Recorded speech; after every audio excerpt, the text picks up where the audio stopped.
Hello, everyone. This is John Byrne with Poets and Quants. Welcome to Fridays with Sandy. That would be Sandy Kreisberg, the founder of hbsguru.com. You can see Shalom, everybody, and happy summer. It's summertime.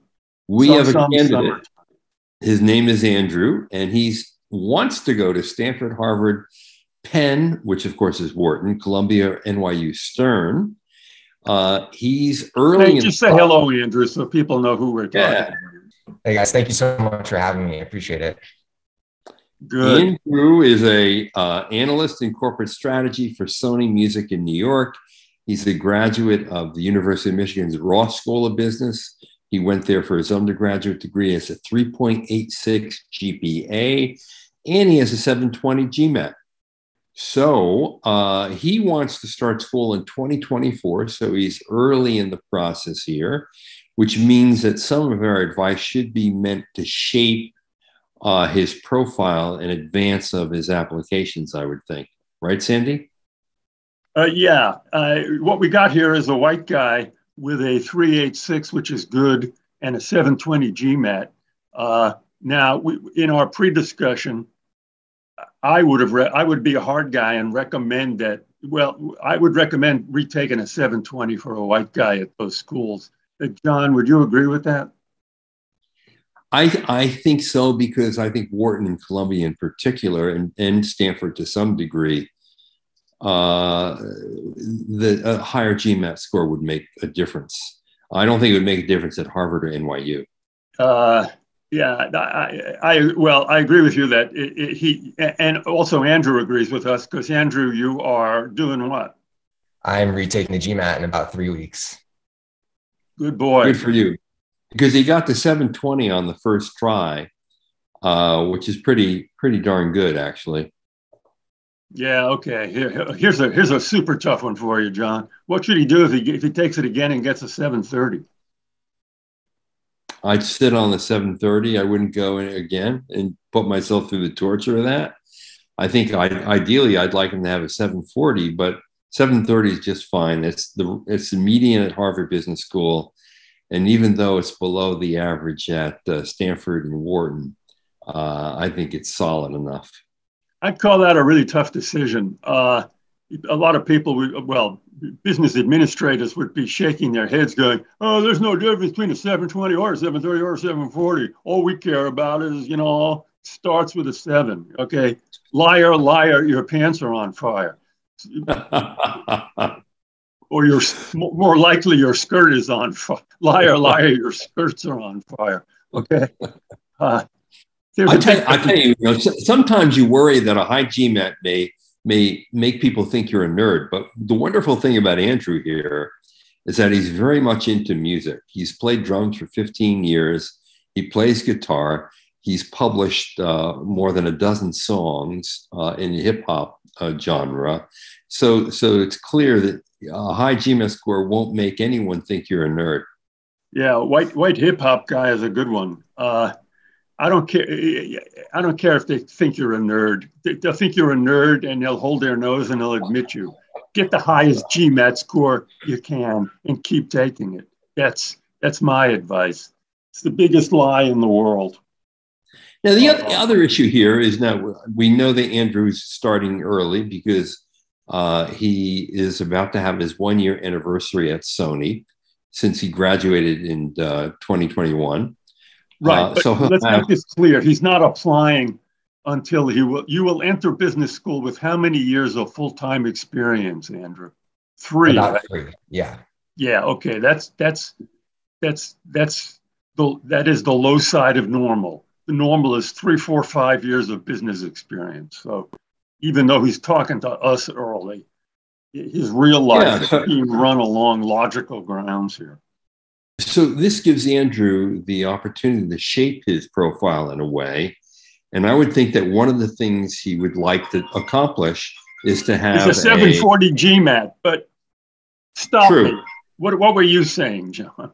I'm thinking he needs to get on a team on an important assignment at Sony, or maybe he needs to get a promotion to show that he's making progress in his job at Sony. Yeah, Andrew, tell us about your job at Sony. What do you do? and you're an analyst in corporate strategy. So you could be working for a fertilizer company. It's the same stuff, right? You're just analyzing corporate opportunities among your industry.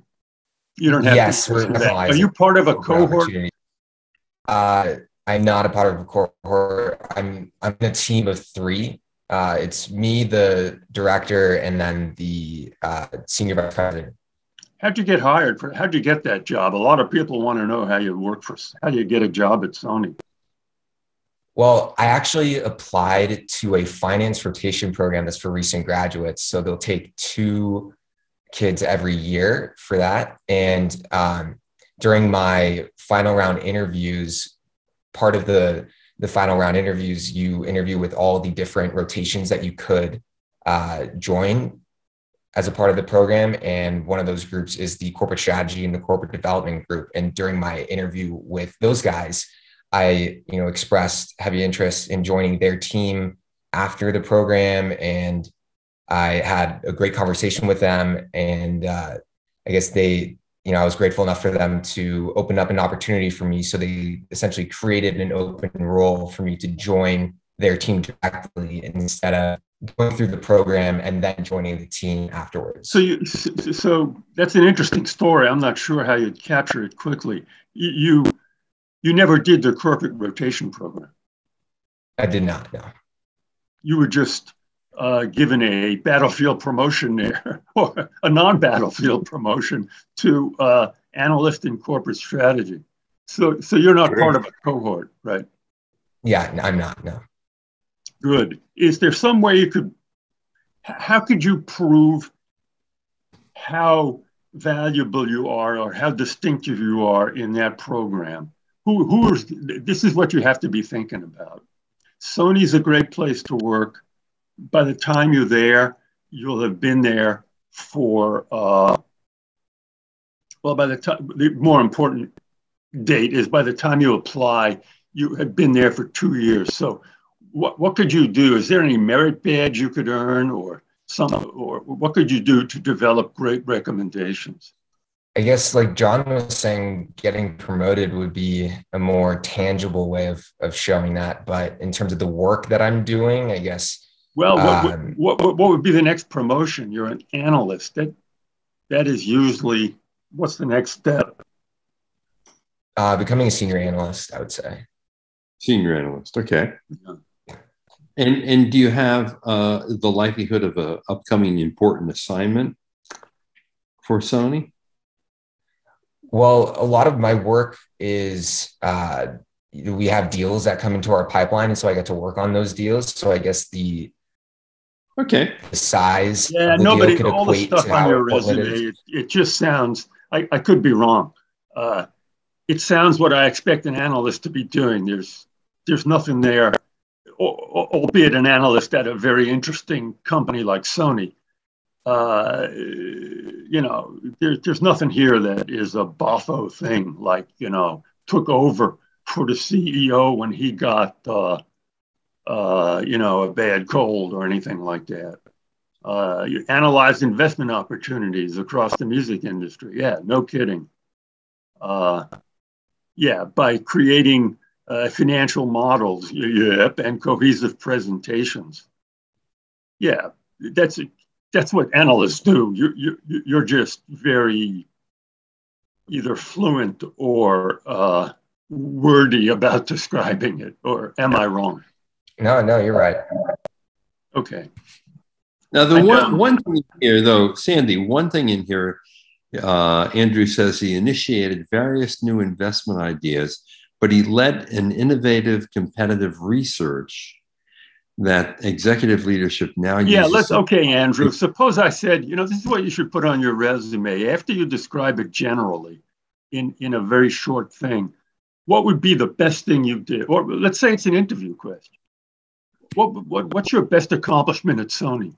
Let's see. So far, I would say my biggest accomplishment, actually John mentioned it in what I wrote down on my resume, is this competitor analysis that I did, where I took a dive into our competitor labels. So we're talking about Republic Records or Atlantic Records, Sure. Interscope Records, and decided or derived a narrative as to what makes those labels tick, because they've been increasing their market share, whereas most other labels are pretty stagnant or, Yeah, blah, losing blah, market blah. share. Okay.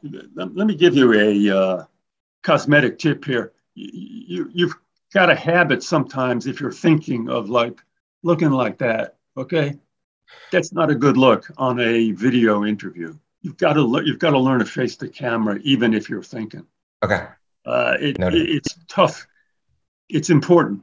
It's one of those impacts that kind of go under the radar. Practice a mock interview with a friend of yours and say, somebody told me that I should be looking at the camera instead of like that. So let me know if I'm doing that. I may make you more self-conscious about it, but that's worth noting. Boy, you got a 386. You got a class stand. You got a Magna. Boy, that's impressive. Yeah. You have a class standing. You have any idea there? No, they don't release the class standings. Yeah. Boy, that's impressive. At a public Ivy. I mean, that's great. Yeah. And then the 720, it would be a below median score, and possibly it would be a below average, and possibly below median for white guys. So, call me a nutcase, but in your case, the difference between a 720 and a 730 could be important. Whatever the school said. Here's the other thing. Besides getting himself promoted or getting him involved in an important assignment at Sony that he can talk about in an essay, the other opportunity you have is in your extras. So right now, your extras, yeah, it's great that you're a drummer and music producer, but it doesn't show leadership potential. So I'm wondering, is there something you could do or should do over the next year to at least show that you're interested in leadership, that you have some potential in that area, just to hedge against whatever you can get at Sony to enhance this story? Sandy, what do you think? As they say about chicken soup, it can't hurt. Okay, I'm not sure how much I'd go out of my way to develop that versus getting a 740 GMAT. Okay, but so you're saying priority one is get the 740. Priority two is get the promotion. As distasteful as it is, yeah. And get the promotion as priority two, or a significant role on a team where you can talk about doing something interesting. I'll ask you, Andrew, how could you distinguish yourself? You tell me. What could you do how long is it before you submit your application? It will be, I guess, 14 months. A little more than a year. Yeah. Yeah. So within that 14 months, what could you do that would really have some pop? Well, my team is consolidating with the digital strategy and investment. So they work a lot on, exciting deals like the deals in the Web3 space and NFTs and companies like that. So I will be pushing for, my involvement on those kinds of deals. So that would be one way to kind of make my experience pop. Let me interrupt that and get back to it. Who are you using for your recommenders? My current boss, he's actually switching roles. So he'll be serving as the CFO of one of the labels we acquired last year. But he'll still be within the company. And then probably my boss that's coming in, she's coming back from maternity leave in about a week. So yeah, okay. So what you've got to do, in addition to keep swimming hard there, you got to start. Are these people Do they have experience in writing business school recommendations? I'm not 100% sure. They both went and got their MBAs, so they're familiar with the process, but I don't know if they've written recommendations themselves.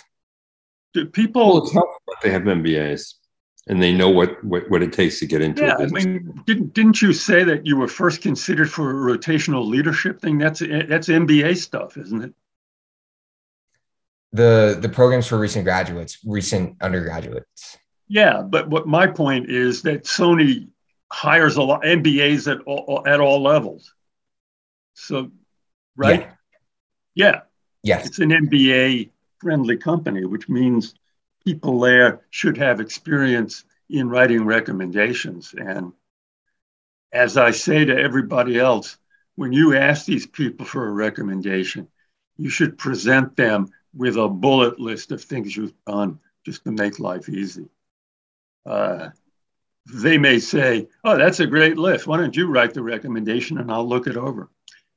The answer to that is yes, sir. Okay. Nothing illegal about that. Happens all the time. Good to know. That's a speech I give every week. Good. How do you play the music angle, the drumming?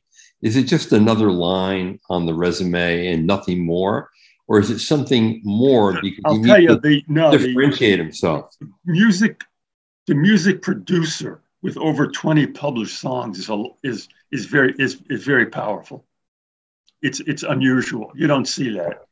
There are a lot of people. Let me tell you something. You could take the first year class at Harvard Business School and you could create a pretty darn good orchestra, okay? And I mean a symphony orchestra, and you could also create a lot of bands, okay? A lot of people who go to elite business schools play instruments. So the fact that you're an experienced drummer, they may like you since drummers might be more rare, but we're getting very sophisticated and unrealistic here. The fact you play a musical instrument is nice, but it's no super big deal. The music producer with 20 published songs is the big deal. Yeah. You could make that. True. And Andrew, what we're trying to do here is this. There are a lot of analysts like you at all kinds of companies that are applying to business school who are white males. So we're trying to get you out of the crowd. We're trying to get you out of the crowd one way or the other. People are your competition. Yeah. So that's the goal here, is to get you out or on top of the pile or outside the pile, because it's a crowded cohort of people in this applicant pool. Okay, so Sandy, what are the odds? Stanford. Let's go for, Stanford is really hard. It's tough. I don't necessarily see an X factor here, which is what you often say. The question at Stanford would be, this is where the GMAT become. The question for Stanford would be, is music the X factor? Everybody loves Sony. Everybody loves entertainment. Stanford views it. Stanford would be happy to have. Stanford would, if you had a 760 GMAT, they'd say, boy, we love a guy like this. Hey, and a white dude publishing hip hop. Yeah. All that being said, I think your chances at Stanford, I think your chances of being interviewed at Stanford are like 25, 30%. That's high. Okay. 25, well, 20%. Yeah, I'd say execute their essay. Well, yeah, let's spend a moment just exploring this. It might be helpful to you. You know their essay, What Matters Most to You and Why? Yep. What would you think about writing for that? I would probably talk about the music landscape in terms of the economic spread and how it's not equitable for everyone. That's the second question. That's their question about what are your career goals. Got it. I think the first question has to be personal. Having some sort of emotional or fulfilling impact through music would be. Yeah, that's a good answer. And then the thing would work or not, depending on what you can come up with as examples. Yeah. Good examples for Stanford essay are a powerful teacher. Like I started playing the drums when I was 8 years old and I hated it. And I had a teacher who showed me this and that. And then I've also taught people drumming, and I was very effective with a student who was never going to be a drummer, but had other personality problems that I was able to help him with through the drumming teaching experience, blah, blah, blah. That's a Stanford essay, if you know what I'm saying. Yeah. That's why music or drumming matters to me. Okay, then Harvard, odds at Harvard. Harvard is where you belong. I think your odds of getting interviewed at Harvard are, I think they'll interview you. I think your odds are like 30% and maybe higher if you can execute well. You're just an interesting white guy if you could prove it. And then Wharton and Columbia. Columbia would go for you just on the numbers, and they also view themselves as being in the entertainment capital of the world. And John, do they have special programs for entertainment? Columbia wired in with Columbia does attract a lot of people from media and entertainment as a percentage of the class compared to other schools. So I have to think that they do something. Yeah. Columbia is a good, I wouldn't call it a safe school, but I would call it a where you belong. So you got a far reach, a reach, and then where you belong, and then a safety school. Okay, Columbia is where you belong. Wharton could be like a reach, and NYU is NYU a safety school? Yeah, for sure. Yeah, I think it should be. But, if you make yourself interesting enough, Harvard could bite at this. So could Stanford. Okay, so big takeaway. You're going to retake the GMAT. That's a good decision. Sandy says you should aim for a 740 there. Get a promotion in the next 14 months at Sony. Play up the drumming angle, but more importantly, the publication of music and the fact that it's hip hop, which distinguishes you from just someone who idly plays drums. Yeah, Andrew, what does that mean when you say you published 20 songs? I don't know much about the music industry. Well, I have a few songs that I have released as a solo artist, just with, myself and my own beats and whatnot. But then I've also worked with a couple hip hop artists and released songs with them. Could I find those songs on the internet besides on your personal website? Yeah, you can find them on Spotify, Apple Music, Pandora, Amazon Music. You want to put that in your story? Okay. Definitely. Well, remind me, could you find any song on Pandora or not? Probably. I mean, the songs that you'd find on SoundCloud, for example, you might not find on Pandora. Okay, yeah. So what's Spotify. What's the most selective internet space that your songs are on? Probably Spotify and Apple Music, but to say they're selective is okay. It's good enough. I'm with John. Say that you've published 20 songs available, and then I'd name a few, and I might publish a link. I would expand that part. 20 songs, including blank, available on Apple and Spotify. Yeah, you see, the real estate that's much more important than all the real estate you give on your resume to these part-time jobs. You could reduce all of those 3 jobs to half the inch space, and then expand the published songs. Do you know what I mean? Yep. Yeah, we'll do. Like primary wave entertainment. Yeah, all the bullets under that. Yeah, you go, sure, blah, blah, blah, blah, blah. Yeah, because this is more differentiating for you. Right. Yeah. All right, Andrew, good luck to you, okay?